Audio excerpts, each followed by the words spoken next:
We are in a series called Family Matters. I'm excited about tonight. We're going to talk a little bit about some fun stuff. Now, I'm going to get us all caught up. So you missed last week. Let me just get us kind of all on the same page. What we said last week was that for all of us, our family matters a ton. And oftentimes when it comes to like our stewardship of our families, it's very easy. Like it's very easy to sort of miss what we're supposed to carry, especially as followers of Jesus. And so we said this last week.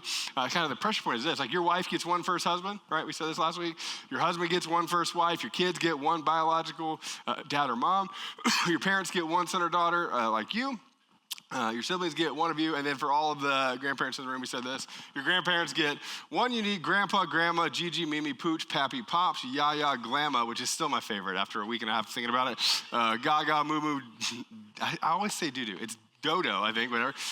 Papi or G-Money OG, that was great. Like, you only get one of those. Like, you only get one of those sort of sets of people, and you get like a stewardship with this. And so we said this last week, we said this. The question that we're gonna ask, and throughout this series, is what does my unique role in this situation require of me, right? What does this require of me? What does this moment require of me in the role that I'm living in the moment that I'm in? And if you're hearing your parent, you know this, like it's different with every single one of your kids.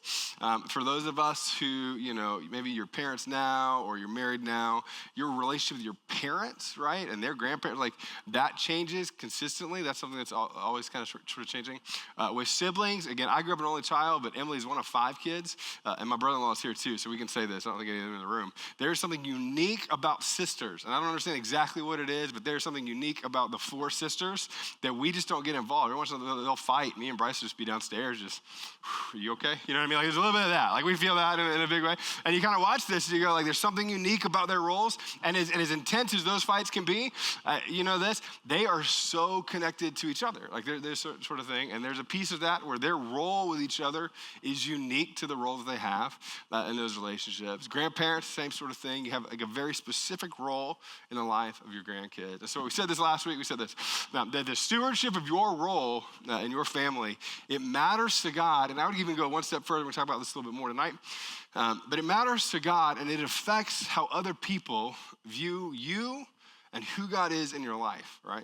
And so neglecting any of these roles actually has something to do with you personally, but it also affects people who are watching you corporately in those sort of ways as well. Now, we joked about the luxurious thing. I thought about this as we were kind of getting into the series. There's something about families that I'd go visit other people's like house, used to do like sleepovers and stuff. And I would go over and I would see stuff that they had all the time. And I would think to myself, man, like I would say this, I want that. And the second question that always comes up is like, why don't I have that? And my answer to the question from earlier, how many of you guys remember like the glass backboard basketball goal? You remember this? Right. I did not have that. I had whatever the Walmart version was, and it had like the kind of like plastic thing, so it would break every year and a half or so when I would lower it to 7 feet and dunk on it. But the people who had like the glass ones, I remember thinking this all the time. I'm like, man, that's when you know, right? That's when you know that you've made it. And I'd watch this and I'd go like, they have this, I want it, right? Right? There's something about that. Like, I want it. Why don't I have it? And this would be applicable to like the family dynamics of these relationships too. Like you'd go over to somebody's house and you watch a mom and a dad together, and you know this. If you grew up with parents maybe who fought, and you would see people who had peaceful households, and maybe you go like, oh, like I want that. Like, why do I not have that? Some of you would look at people who have like relationships with their parents that seem like they're really good. And you go like, like I want that. Why don't I have that thing? We do a lot of premarital counseling and stuff. By the way, these guys are getting married in like a week, everybody. Let's freaking go. Sorry, I should have said that earlier. We should have put a picture up. Yeah, we'll settle for the woot, I guess. But we'll do premarital counseling with couples all the time, and you kind of see this. I've been doing this now for probably like close to 11 years where we've been doing premarital with couples, and you hear this. Like there's some version of family that always comes up in some variation or some version. You go like, hey, like I want that, or our family is different, and you hear it, and there's this desire for it to be the ideal family that we always want. And the other part that's interesting about this too that I think is fascinating is what is ideal continues to grow, right? Like there wasn't the ideal version that you had when you were 7, and then that's the only version that you carry with you through your life. In fact, the version that you had at 7 probably just continued to grow with things that were attached to it.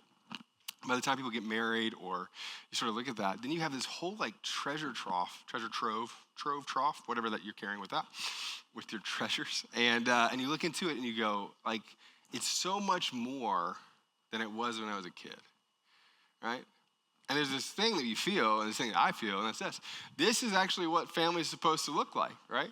This is what family. Let's go to the next one. This is what family's supposed to look like. And when I look at that, when I think about what family's supposed to look like, I go like, when I look at all of these different things, if we had an ideal family, this is what it would be, right?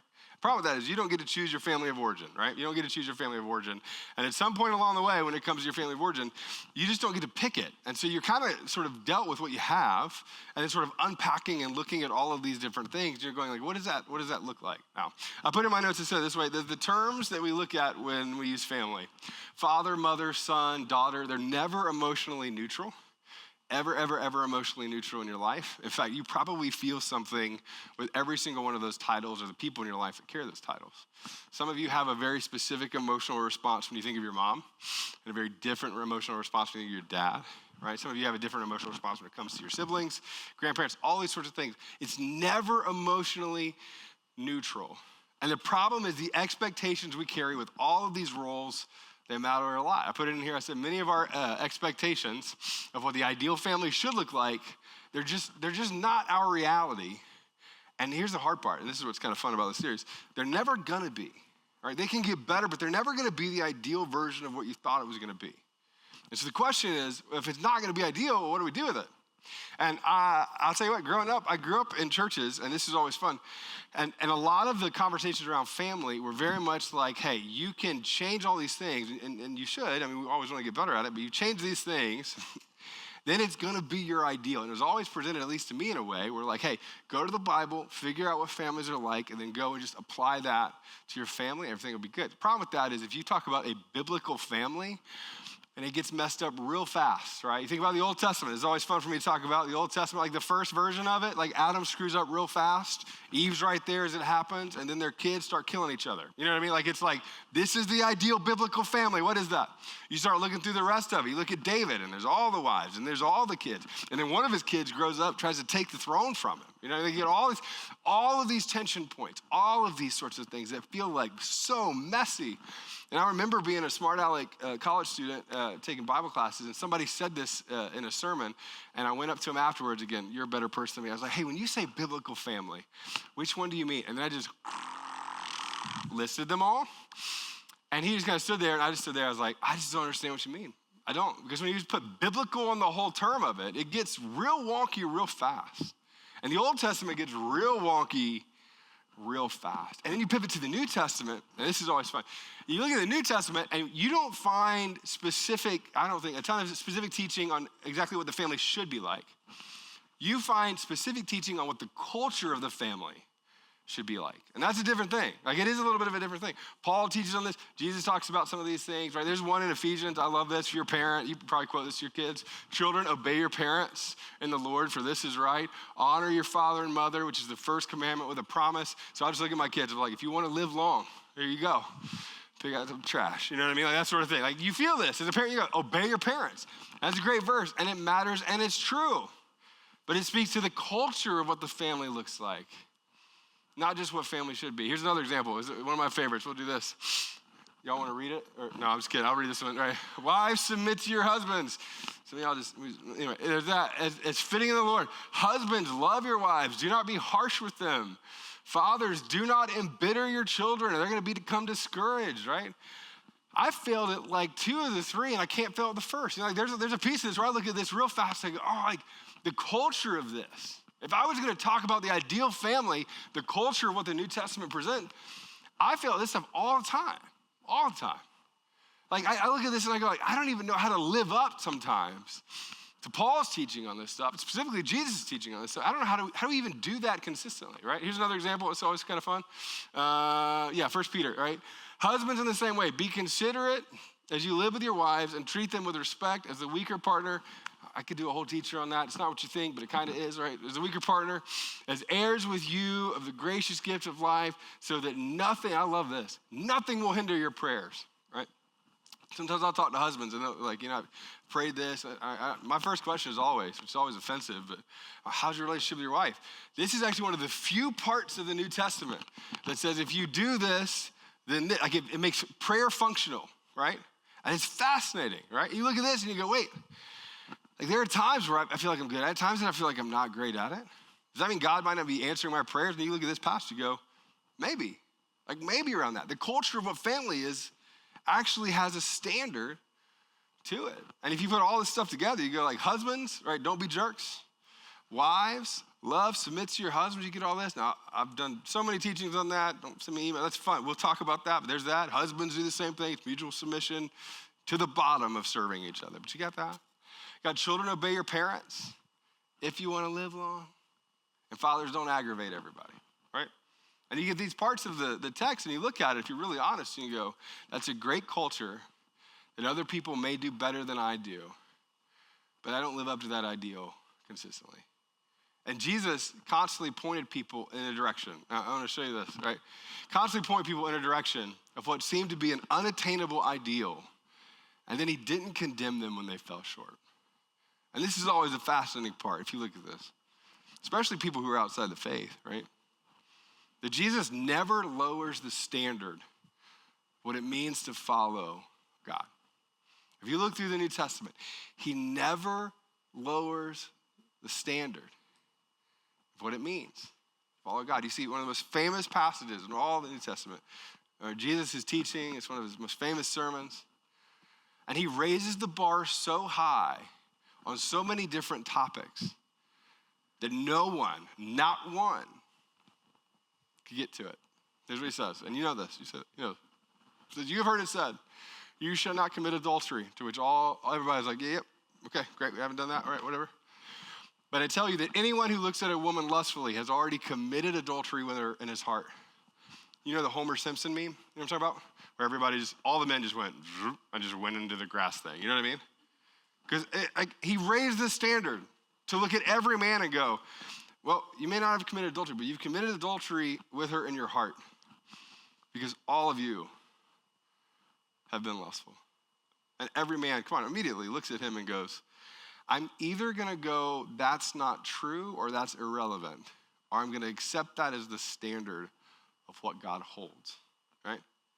Like I either hold this and go, this is true, or I redo it so that I can actually jump high enough to clear it. But you got to pick one or the other. When Jesus sets a standard, you don't get to decide whether or not you agree with it or don't agree with it, or is it true or is it not. You don't do that. You look at it and you go, am I going to lower the bar lower than what he said? Or am I going to accept the standard that only he can create because he's God, right? Jesus has all these examples where he will raise the standard and then he will do what only he could do and then make a way. One of my favorite parts about this passage is that Jesus died for every single man that he spoke to that was committing adultery in their heart. That Jesus goes to the cross with all of that sin where he set this bar this high that none of them could attain and says, I'm going to go to the cross for that sin for each of you too. And you find deeply embedded in this grace and truth, not 50-50, but 100% and 100% together. One of Jesus' most extreme examples of this is super fun for me to read, is a contradiction between Jesus and divorce. This comes up, and they're trying to trap him. So the religious leaders are trying to trap him in this. They said, some Pharisees come to him to test him, and they asked, is it lawful for a man to divorce his wife for any and every reason? Now, culturally, this is different than the way that we talk about it. Like, no fault sort of divorce, and the way we talk about it is different. Like, for a guy in this sort of area of the world, this time period, they had all the power. So if they wanted to divorce in this ways, anybody remember Bewitched? You guys remember the TV show Bewitched? Some of you do? Oh, great. I can tell who does and doesn't. That's pretty great. Some of you are like, is that Nick at Night? Is that? Yeah, anyway. So Bewitched, that's like where she would like do the thing with her, whatever that is. I was like, that's about how easy it was for men to get a divorce in that time. Like that's what it was. You blink 3 times, you do this. If you've ever seen Bewitched, I did not do that correctly, but you get it. Yeah, that's pretty fun. Like, come on, like it's super easy. They just blinked and it happened, and then there was nothing for the woman, right? There was nothing for the woman in these moments. And so what happened is they're trying to trap him because they had a way out. They had a way out in doing this, right? And then he goes on and says this in verse 4. It says, haven't you read that at the beginning, the Creator made male and female and said, for this reason, a man will leave his father and mother and be united to his wife, and the two will become, this is always so fascinating, become one flesh. And again, it's really easy to miss. He sets the standard of marriage, but specifically sex, to say when they come together, they are one. They're one. And then he goes on in verse 6, he said, so they are no longer two, but they're one flesh. Therefore, what God has joined together, let no one separate. Now again, this isn't like a whole teaching on divorce. It's certainly not that. But what he's saying is this.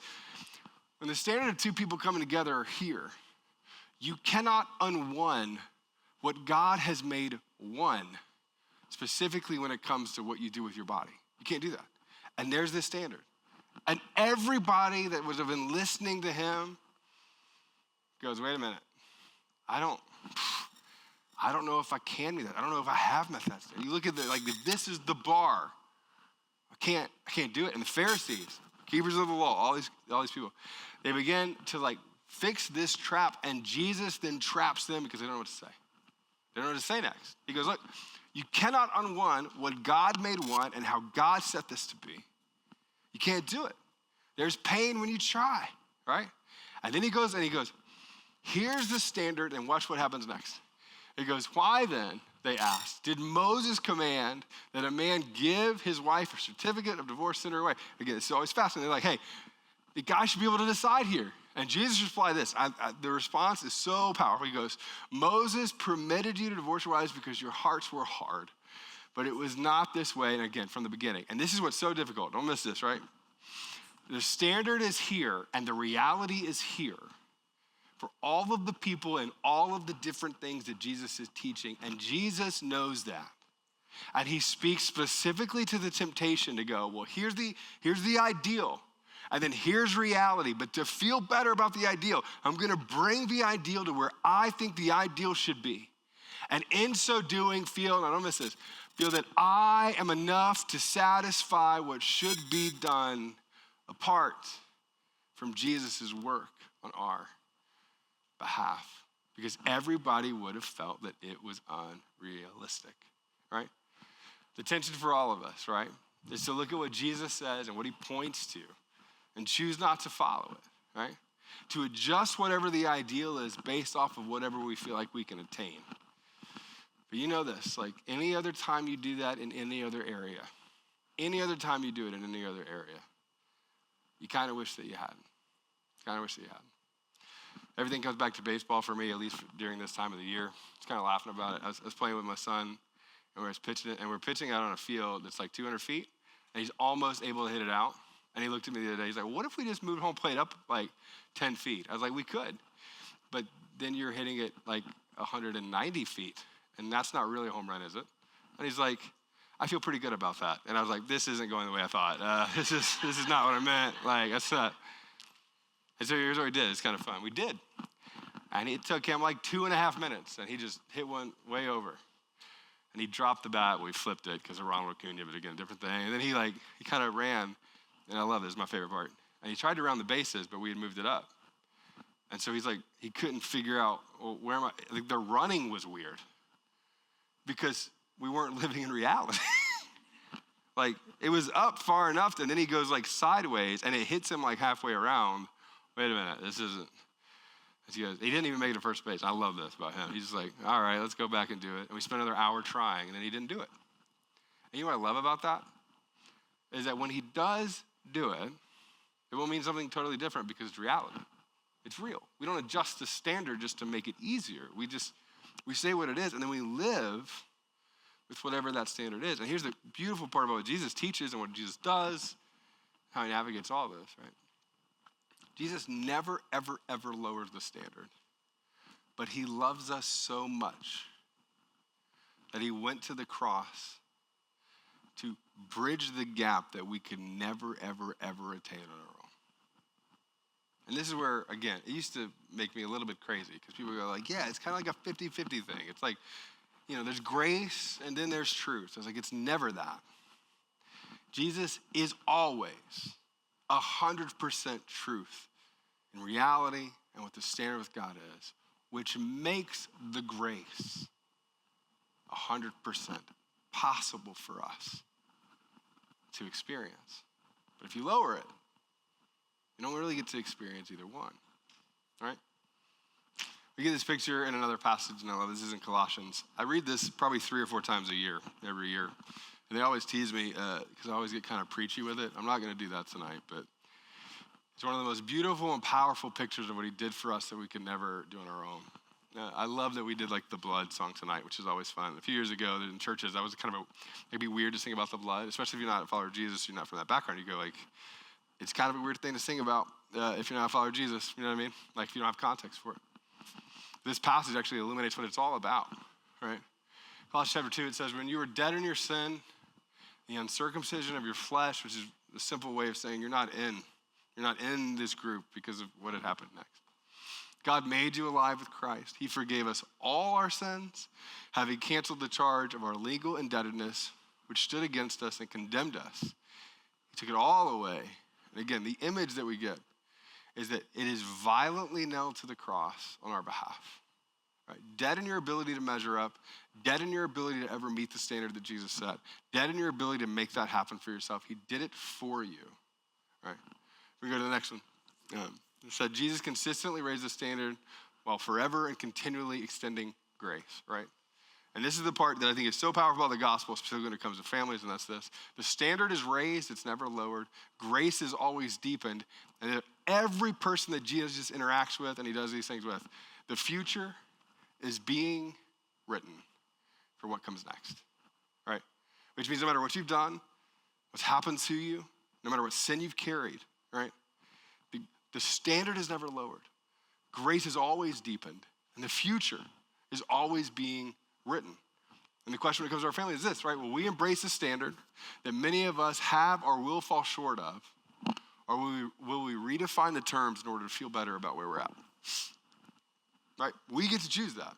I put in my notes, said a little bit different way. Are we willing to aim our children toward a destination that we never reached? Or will we redefine normal to make ourselves feel like better parents and leaders? But ultimately, erase the beauty and the benefit of what Jesus has done through the standard and grace that he's given us, right? But in my notes, this is the bottom line, and I want to say a couple more things, we'll wrap up, that's it. When there's a gap between the ideal and what's real, this is the commitment of followers of Jesus. I will choose to embrace the fullness of Jesus' grace and truth. In fact, if I can convince every person who's a follower of Jesus of this, one of the things I would do is convince you to never, ever, ever change what Jesus said when it makes you feel uncomfortable, but to fully embrace it and embrace the reality. This is the hardest part to go. I'm either going to choose to submit to that, I'm going to choose not to submit to that, or I'm going to choose to ignore it, but just acknowledge which of those things that you're doing, right? 3 commitments for every follower of Jesus, and that's this. I'll honor Jesus' standard, never lower it. And this is kind of fun. I guess I can do it. It's kind of fun. How many of you guys have TikTok? We have TikTok, Instagram, like you're like on these little short, this is always kind of fun. At least from a Christian perspective, the thing that drives me the most nuts when I look at this stuff, and again, mine is either like business stuff, brave stuff, or like theology, things like this, is in a 45-second take. Somebody takes a theological concept and makes it simple, but twists it just enough to, I believe, dishonor the original teaching of what Jesus would teach. And here's why it's so effective. It's so effective because in 45 seconds, without context or the weight of it, we can allow ourselves to feel like it's okay to do this. You get the original temptation, and you see this. It always comes back to like, is it really this? Did God really say this? Is it really this thing? Which you get these like theological ideas that just lower the standard to make us feel better. And come on, when it comes to these things, until you get to the starting point of what the standard actually is, there is no way for you to live in the kind of reality where you can move forward towards Jesus' best for your life, right? Second thing is this: I will actively receive the grace that Jesus offers me. It's always kind of fun. I think this is harder for me the older that I get. I don't know what it's like for you guys, but I become harder on myself the older that I get. And maybe I just become more aware of my own like mess. But to think that Jesus, and again, in the original teaching we just talked about a few minutes ago, Jesus raised the standard for every man that he was teaching to. And at the same time, goes to the cross for every single person that he raises the standard for. He wants to extend you grace more than you could ever imagine. And don't miss this, whether you change or not, whether you align or not. Now, I think you should. But whether you ever choose to do those things, he is still extending grace for you. And the last one is this. I will honor and extend that same grace to other people. Now, I'm going to say this in kind of a weird way. I think we talked about this a little bit during the judgment series. This does not mean that everybody just gets a pass and that we don't ever hold people accountable or those kinds of things. It's really not that.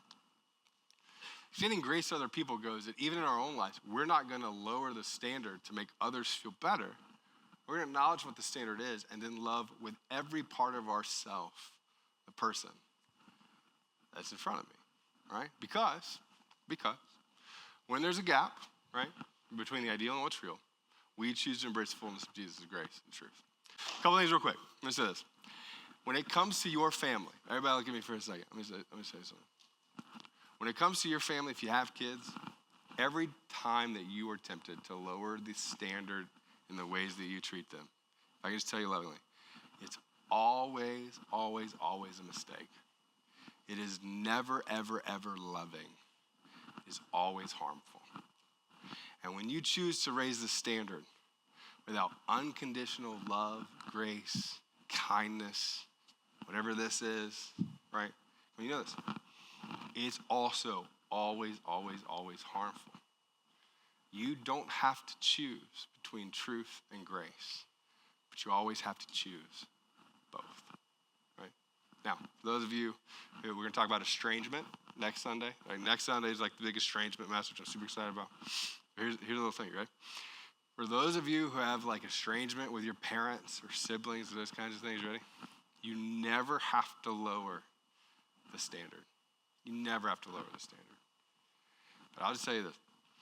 It is always, I think, if you can figure out a way better, right? Always better to hold the standard and give love and grace, acceptance, whatever version of this that you can do. It's always better to do that. You'll always be glad that you did. When it comes to like the weird uncles, don't worry about it. But everybody else, we're good, right? Everybody else, we're good. But no, seriously. Hey, when it comes to family, and again, I was thinking about this series, I was like, how do I stick it? How do I stick the landing? Here's what I wish I could just convince you of, right? As far as you are humanly capable, you extend love and grace and truth at 100%. And don't miss this. And when you feel incapable of those things, and you feel broken to the point that you can't, ready? I get emotional about this. Then you go and you lock yourself in a room and you ask God to give you what you don't have, and you expect him to do what only he can do.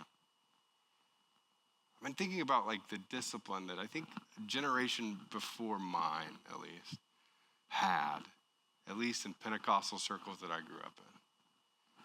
Where they would joke about a prayer closet, but I always laughed because it wasn't a joke. My mom actually had one. My mom had a place in our home where I could go hear her pray to forgive people, to forgive me when she didn't know I was home. That there was brokenness that she would find, and she would reach the point where she couldn't anymore. And she would beg God to do what only he could do. And I'll just tell you this, when you find that kind of desperation for people, where you're like 90-40 in the grace truth stuff, God either does supernatural things or he doesn't. And I think he does. Because if he doesn't, all of it's a sham anyway. It all hinges on whether or not he rose from the dead or not. And if he did that, I just go with whatever he says. And I believe that when it comes to your family stuff, that God wants you to operate in the fullness of grace and truth. And that if you're at like a 50-40, then he's going to be like your 50 and 60. I'm really hoping I did that math right. But I think he will. And I think your part is begging him to do it and watching him show up. Let me pray for us. Father, we thank you for these sort of ancient truths that we get to look at week in and week out, and that they still apply to us years and years and years in the future. And God, most of this stuff in a 30 to 40-minute talk feels kind of relatively easy to say out loud. And all of it is privately messy, every bit of it. And so, Father, I just pray that you would allow us to be the kind of people who are open enough to what you want to do in our lives and in the lives of others. That we invite you into these spaces to do the supernatural work in us and through us to bring healing to the world. I pray for the person in the room who has like a parent or a sibling or family member where there's like some version of this estrangement stuff we were talking about that feels too big. And they feel like they're going to have to compromise on either grace or truth. And they can't figure out which one to do and how it works. And God, I just pray that you would help them to hold both, the fullness of what you taught us, and God, that you would empower them to do that. God, I pray for the people in the room who've looked at it and they go, like, I look at my past, I don't know how to fix that thing, but here I am. What do I do now? Like, how do I navigate that? God, I just ask that you would meet them both in their decision making, but also in their emotions of it. And you'd bring healing in those spaces as well.